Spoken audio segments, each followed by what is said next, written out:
Hello, my name is Manuel Vargas, licensed broker associate with Keller Williams Realty Landmark in Flushing and in East Elmhurst in Queens. Today I am here to explain you some of the official guidelines as related to the real estate activities during this pandemic.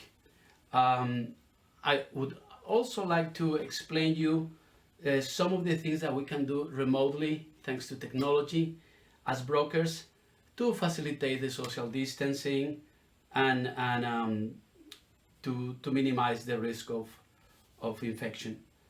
Then I would like to talk about the latest initiative from the governor called the Cluster Action Initiative that designates different areas as red, yellow, red, orange, or yellow. I'd like to explain you about that. Then I would like to explain you about the phase two guidance that we were given for real estate activity, because as you know, we are in a phase reopening after the quarantine or the lockdown, like some people say. We are in a phase reopening, so I would like to tell you about the phase two guidance we were given. And finally, I'm going to go over some of the forms that are important for you to do to complete if you do real estate business during this situation that we are experiencing. So I'm not here to advise you whether to sell or not. I'm not here to talk about the market. That's a different question. I'm just here to tell you about the regulations that we have, the guidance that we have, rather a summary of them, not all of them, but just a summary of them, and some of the things that we can do to not make this situation worse, to make it better. So without further ado, I would like to tell you about doing business remotely. There are some things that we can do without actually meeting, For example, evaluations of properties. Obviously, nothing can substitute the visiting in person of a property, but we can do online evaluations. We can look at the recent sales of properties. We can look at what is on the market, and we can tell you with some degree of confidence about the value of your property. If you are going to actually put the property for sale, right, then we would need to eventually look at the property inside. But if you are looking for an estimate of your property, I have 26 years of experience in Queens. I know the properties, I know the locations, and I can tell you with a very high degree of confidence, more or less within a range of maybe 5%, the value of the property, just looking at online records. Another another technology that we can leverage to do business remotely is DocuSign. Let me show you here in the screen. This is the website of DocuSign. It's a technology that facilitates the execution or the signing of documents remotely. And it's binding. If you want to talk to your lawyer about in which scenarios is allowed or not, you could talk to them. But basically for our own purpose, for our listing forms, for our binders, for our offers, for our disclosures that used to be signed in person, you could do it through DocuSign. And that's a whole another exposition that I can do to explain you how it works. For those of you who are not very technology oriented, it's very easy and I can guide you. So we can do all these forms online. Another tool that we can do is video tours. There is different kind of tours, but basically when we are going to show a property, we can now take a video and walk through the property and point out the highlights of the property, point out what is special about the property and show the layout, and go through the property and take a video, and we can use that video to show prospective buyers what the property looks like in the inside. It's not the same as looking at the property in person, but it may be done in situations where you cannot show the property all the time. because of the regulations that we have in place, or because of the new regulations that we have in place, because all these regulations are in flux, they are changing. So the video tour of the property is very useful because allows for a buyer or for anybody else to look at a property without being there, right? There is something else, other type of tours that are called the 3D tours. These are taken with a special camera. It's a 3D camera, and it shows you the dimension of the property on a 360 perspective, where you can scroll up and down, look at the ceiling, look at the floor, look at all the details of the property, and realize that of the dimension of the property. This is called a 3D tour. Okay, so this is another tool that we have in our arsenal, if I may, to avoid a potential showing in person that is not allowed, or that cannot be done. Then the next technology that's been very useful, and I am sure you have heard about it, is the Zoom meetings.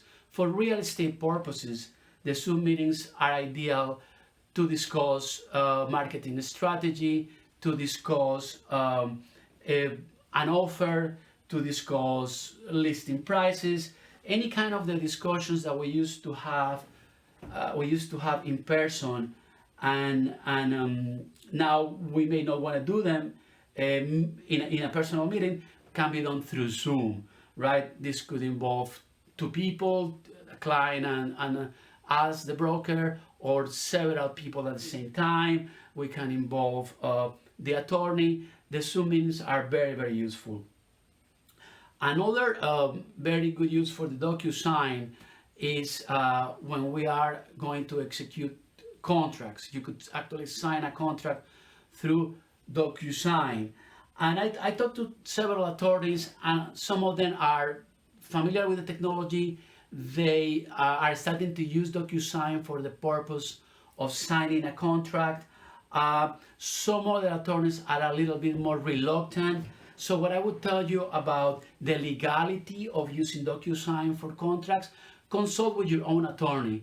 But some attorneys are doing it, and I have done it in some transactions, and it allows you to sign your contract through DocuSign remotely to proceed with your real estate transaction. I realize that at this time, some of you are not thinking about doing any real estate transaction, but some of you may be interested in moving to another town, another city, another state. And so it is important for you to know that there are certain tools that minimize your exposure to COVID.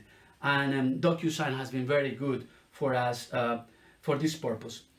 The other part, once you are in contract already, is that the mortgage industry is using technology very intensively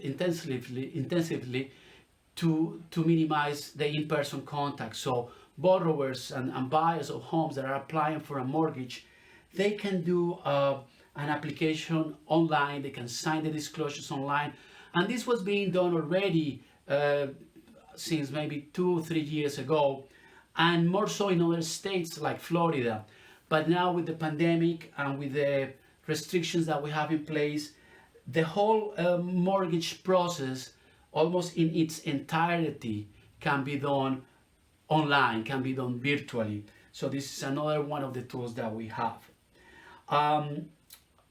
Once the person is approved, the buyer is approved, and the title search has been done, one of the steps that needs to be completed before the closing is what we call the walkthrough. The walkthrough is when the buyer comes to the house for one last time, comes to the property, and before the real estate transaction closing happens, they have to come and make sure that all the property looks or is in the same condition than they saw it when they first made an offer or went to contract, right? So this can be done also through video walkthroughs. Of course, it's not the same thing as seeing the property in person. So there has to be some legal provisions where, the lawyers may say, we could not do the walkthrough physically in person. We did it through a video. Therefore, because we couldn't complete it in person, we're gonna set some money aside. I'm not a lawyer. I'm just saying, that a virtual walkthrough or a video walkthrough is quite not the same that a physical walkthrough in person. So I am just advising you that we could do video walkthroughs with some limitations, and then the lawyers will need to put their language and use their experience and work their magic to make the closing happen. Talking about closings, most of the banks that we have dealt with during this pandemic have their own procedures in place where sometimes the buyer and the sellers are in different rooms, where we brokers are not allowed in the closing room, where people are socially distant, everybody will have a mask, etc. So there are some protocols, some procedures that the lenders and the attorneys are implementing at the closing. Some of the other things that one of the attorneys that we use, Chris Somopoulos, advised us or told us to do is that some of the documents for the sellers can be pre-signed and notarized before the closing. He told me this is legal as long as you advise the other party and you tell the title company.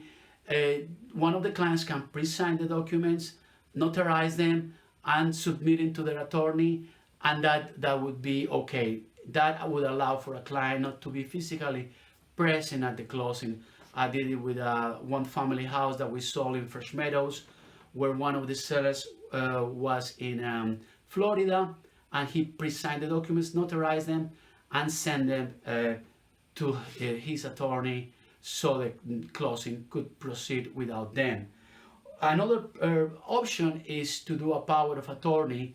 The key with that is that you must consult with your attorney to make sure that the forms used for the power of attorney and the check marks are done correctly, and that these forms are submitted to the title company prior to closing for the title company to approve these forms.